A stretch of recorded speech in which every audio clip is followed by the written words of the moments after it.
Faithful. Well, good morning. Welcome to this morning's message here on Facebook Live. We thank you, those of you who have tuned in to us this morning here at the Center for Divine Love, where love is the foundational teachings of all we do. Well, I am Asar, also known as Greg Stanton. I'm your speaker this morning. We are dealing with the topic of process, and I'm excited to be part of the process this morning. One thing about process works if you work it. Too many of us don't want to go through the process that we are required to go through. So this morning, I want to spend about 15 minutes talking to you about process. I'm going to talk to you inside of divine science, the process. Many of you tune in every week and you listen to us and you don't really know what our philosophy is. So I want to kind of just pull it all together for you on this morning. Well, Divine Science is one of those churches, what we call New Thought churches that came in at the turn of the century in the early 1900s, late 1800s. You have the Divine Science Church here in St. Louis. This happened to be the first Divine Science Church in St. Louis. It has a lot of history, and so I'm proud to be here, and I like to know a little bit about anywhere that I am fellowshipping, particularly about their belief system. Sometimes when we talk about being a Christian, we group it all into one barrel. A Christian can be a Catholic, or a Christian can be a Protestant, or a Christian can be a Baptist, or a Christian can be a Methodist, or Episcopalian, or a holiness. And so all these things makes up Christendom. So when you say someone is a Christian, you're still kind of just in the ballpark, because there are some Christians who believe in healing and some that don't believe in healing. There are some Christians that believe that we have to serve a mean, angry God, and then there are some of us who, inside of New Thought, inside of Divine Science, believes that we serve a loving, embracing God, and that we also understand that we are not the God, but we are an aspect of God. So I was reading this week the early history of the Divine Science, and if you can get a hold of that copy, the early history of Divine Science by Louise McNamara Brooks, and she talks about the evolution of the Divine Science as one of the early New Thought. And I chuckled when I read it because they mentioned that it was the evolution of a new thought. Well, that tends to be true when you isolate yourself. So I am, knowing that I am a metaphysician, that is one who believes in the metaphysics, the deeper teachings of the Word, I did some study. New Thought originally started with the original people, original first frequency people known as African people, which all of us are ancestors of. I was reading a book this week also, I'm always reading, called African Psychology Towards Reclamation, Reascension, and Revitalization, Dr. Wade Nobles. Now, that was back in the 70s when they were talking about when African Americans finally realizing that psychology wasn't serving us because it did not represent us. Then there's another book that really gives you the beginnings of New Thought, and it's called The Coming Forth by Day. Some of you know it as the Egyptian Book of the Dead. But this book, the Book of Coming Forth by Day, it was put together by Dr. Malana Karenga, and he talks about in here the ethics of the declarations of innocence. So I want you to expand New Thought to the beginnings, not early 1900s, but if God was in the beginning, New Thought was in the beginning. The Word tells us that there is nothing new under the sun. So this morning, I'm going to talk about process inside of transformation. For that's what we all here are experiencing, transformation. There's different levels of transformation. A lot of times we make it a real technical thing, but I like to use nature as a good example of what transformation is all about. And when we look at the butterfly or the caterpillar, we see a good example of not only transformation, but we see the process. We don't understand that death is a natural part of transformation. Matter of fact, death is the first part of transformation. What do you mean by that? Whenever you're looking to go through a personal transformation, to be a better person than you are, one of the things you have to look at is your belief system. And so we look at our belief systems from the perspective of, first of all, our belief systems were given to us. They weren't something that we actually sought out until later in life. And so if you were given a belief system, let's say you were born in birth into an Islamic family, your belief system perhaps was steeped inside of Islam. If you were born into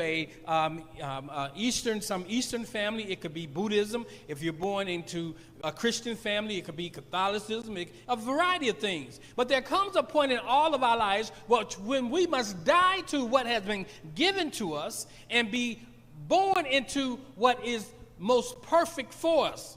So part of transformation is first doing a belief system analysis. You want to be bigger, you want to be better, you want to show up in a greater way, you got to check out your mind. You got to check out what are you invested in the way of subconscious beliefs. So part of beliefs, your beliefs have to be looked at, and you have to determine, does these beliefs represent my highest and greatest good? That is, if I am living inside of these beliefs, will I be able to reach the zenith of myself or what I came here to do, be, or have? Many times the beliefs that were given to us from our parents, well-intentioned, are not the beliefs that are necessarily essential to us evolving or showing up as our highest and best self. So that's part of dying to old beliefs. Now, that's not an easy thing, because when you have a belief and it's being handed down to you by your grandparents, by your ancestors, it's ancestral strong. And it could be also ancestral wrong. You can have a belief that is wrong. They thought the earth was flat at one time. Come to find out it's round. There's still some people that got the theory that the earth is flat. Sometimes the one thing about a belief can be true to you even if it's wrong for you. So, because we choose our beliefs. But as a spiritual scientist, I want to find out the beliefs that if I practice them, I will get the outcome all the time. And so if I'm not getting in my life what I desire to experience, I look at my beliefs, I look at my practices, and I look at my processes. If my practices, my processes, and my beliefs don't get me the outcome that I desire, then I start adjusting. I look at it, is it the belief that's wrong? Maybe the belief is right, but the process is wrong. Maybe the process and belief is right, but maybe I'm just not going about it the right way. So we got to dive into that. When we look at the caterpillar, when you see a caterpillar, what do you see? Most people see a caterpillar. But those who have some insight, some depth of understanding, knows that it looks like a caterpillar, but it's actually a butterfly. But the butterfly does not come forward unless it goes through the process, the metamorphosis, the change that is necessary. So I'd like to set the tone for this conversation with some definitions. The first definition that we should be familiar with is the definition of transformation.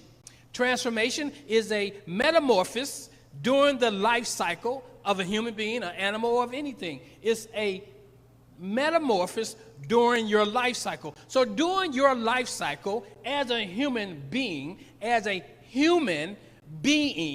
you're going to have many transformations. And one of the greatest transformations that we should have is that we should wake up, be born again into the reality that we are not human beings, but we are divine spiritual beings having a human experience. And so that in itself is an entire transformation. For the scriptures tells us, as it relates to that particular transformation, it's clear that we must decrease in order that the spirit in us can increase. That's one scripture that tells us that there must be a dying to self if we actually want to ascend to our highest possibility.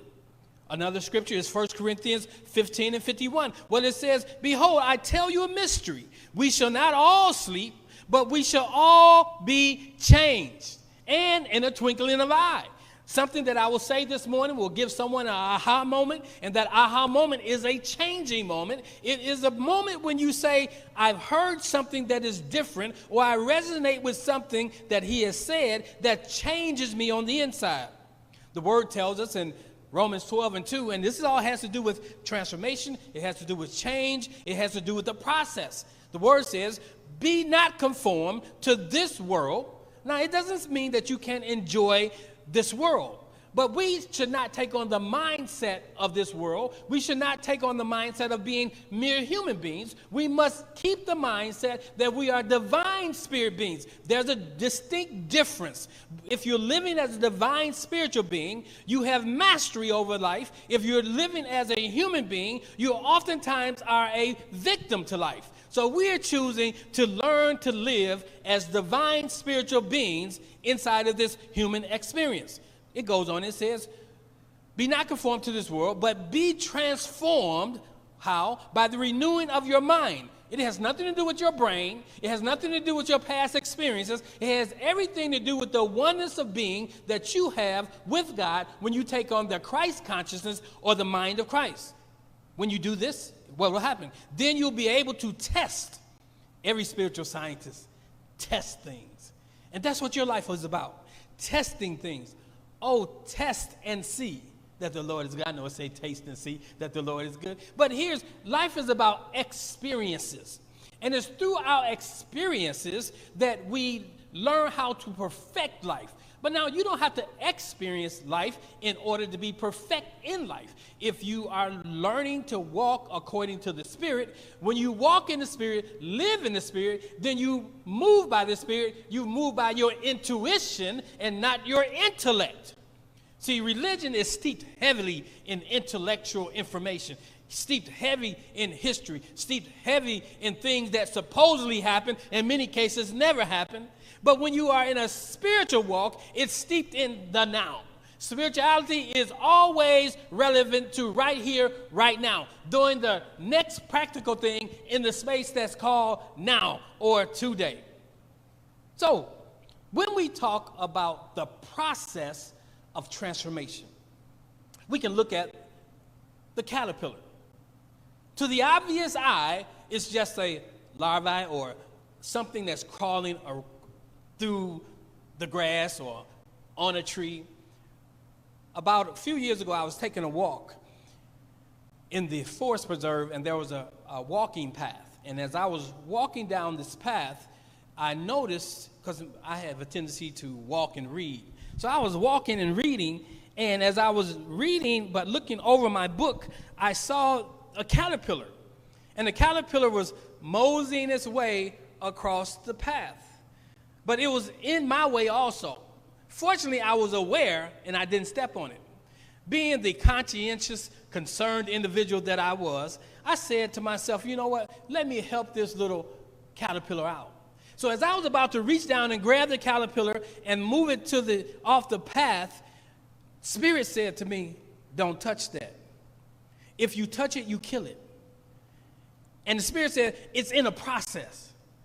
It's in the process to get to its expected end. So I left it there. About a half an hour later, when I was coming back, I didn't see it. I looked in the grass, I didn't see it. So I imagined that it made it to its next place, or it became a happy meal for a bird, perhaps. But I'm believing that it actually made it to the tree. Okay? And so it gets to the tree, and what the caterpillar does next is it appears to die. So the thing that appeared to be alive as a caterpillar appeared to die. And then it went into a process, a metamorphosis process called the Chrysalis. It is when it entombs itself. Now, if you know anything about history, if you know anything about the Nile Valley civilization, they entombed the dead body. They wrapped it in a cocoon, just like the caterpillar. See, they understood that nature told us something. And they knew that even though the physical body was dead, that this person will yet live. So we're going to wrap it up because something is going on beyond those wrappings. Something is going on beyond that metaphorical state that this caterpillar has entered into and is entombed in this carcass. Now, this is where the story deepens. Remember I said, Spirit told me if you touch it, you kill it? That caterpillar required all the things that it had gone through to strengthen it for what it was about to go through. That caterpillar could not break forth from the entombment of the chrysalis process except by the strength that it had built up. And so some of the things that you go through in life is part of the process. You know, you may look at, God's not punishing you because you lost your job. Losing your job was part of the process to get you to depend on God. God didn't punish you with sickness and disease, but the experience of sickness and disease gave you the opportunity to know the power of God. I had been sick in 40 years, but December 3rd of last year, December 3rd, 2021, I woke up with COVID. Now, I'm a spiritual scientist, and all that time I've been telling you I don't get sick. I could have very easily said, man, there goes my theory, but then I realized this. I had an experience with COVID. I never said I have COVID, but documentation said that I was having symptoms of COVID. So I allowed that process to go through inside of my belief system. My belief system is that I'm fearfully and wonderfully made. My belief system is that my body is designed to naturally heal itself. So I didn't get into no pity party like, oh me, oh my, why did I get COVID? COVID blessed me. The experience of COVID gave me 6 weeks of no work with full pay. Can't beat that, because I definitely didn't want to go to work. Come on now. So all things work together, not some things. So whatever you're going through this morning, you got to reframe that thing. You got to say, all things work together for me. Even when they don't appear to be working out for me, everything is working out for me. So you got to trust the process. You got to be willing to die to yourself. You got to be willing to die to what you think you know. It's the things you think you know that keep you from growing. You got to be willing to be open to a new encounter. You got to willing to be put the thing you believe in to the test. That's part of the process. As a scientist, you have what they call it a hypothesis. And you put together a experiment. And your experiment should be proven out with your hypotheses. If the hypothesis is not proven by way of the experiment, you can either chalk it up as your hypothesis is not right, or you can say, well, no, maybe I need to tweak some things, and I tweak these things, and I find out my hypotheses work. So my hypothesis is that I am God expressed as me through me. My hypothesis says that if I am God, then I should do things like God. Not on the same measure of God, but in the same type of things that God does. Example, when God wanted to create the world, he went through a process. Let me rephrase that. God is neither male nor female, Jew nor Greek. Come on now. So we got to stop putting God in the phenotype. God is a spirit. And those who worship him, what, Tupe? Must worship him in spirit and lies. Lies. Well, the church is full of lies, and y'all worship it inside of it. The word says that you must worship source in spirit and in truth. Now, that's my art for me. And so I'm just saying to you this morning, perhaps what you think you know, you don't know. But it all has been part of the process. So the butterfly, the caterpillar creeps across the ground, attaches itself to something that's going to nourish it while it's in the dying process. And in the dying process, while it appears dead, that's like the 4 seasons. Spring, things begin to bud. Summer, they flower and blossom and bear fruit. Fall, they begin to dwindle away. Winter, they appear to be dead. Nothing dies. It just transforms. Nothing dies because we live in a creative system. God is life, and everything has life. Even the rock that you look at is alive. I have a rock on me. I have a stone on me. To the untrained eye, it just appears to be a piece of jewelry, but this is Sa. This is a healing piece of jewelry. It emits a certain frequency and does a certain thing. It works with me and not against me. So if we understood the process, if we understood the things we wear and how they should work with us and not against us, we don't wear things because it just looks good. We wear things because they have properties that enhance our being. Back to the butterfly. So the caterpillar is in this state, a state that all of us must be willing to go into, and not the final death, but you should die daily. When you lay your head to the pillow at night, before you drift off into la-la land, you should go through your head. Let's use the church. You should go through the 10 Commandments. Did I lie? Did I steal? Did I kill? Did I bear false witness? Did I commit adultery? Did I have a graven image of God? And if I can say I didn't, then I can go to sleep peacefully. If I did, what I would do is correct the situation. I will acknowledge that I have missed the mark. And then I will say to myself, I will make amends for that. And if I can't make amends for that, I know that I will earmark that. So if I ever have that same situation show up in my life, I won't do it again. That's transformation. So when we look at the coming forth by day, those principles are the principles we should use every night. Every night when you lay your head to the pillow, you should go through the judgments of your mind and make the necessary changes. And so when you can rise the next day, you rise in the assurance that you have taken care of what needs to be taken care of. So the caterpillar, inside of this cocoon, begins to work, pressing itself out, bursting forth from the cocoon. All of us, we have things that has happened to us, things that has enshrined or has wrapped itself around us, that has become a cocoon. And we think that we are dead. But if you just keep pressing, if you just keep pushing, prayer is, that is, you pray until something happens. You push. Like the caterpillar, it pushes, and ultimately it breaks the shell, and it comes forth as a beautiful butterfly. You are that butterfly. If you can just go through the process, if you can just continue to press your way, you're going to mount up as on wings of eagles.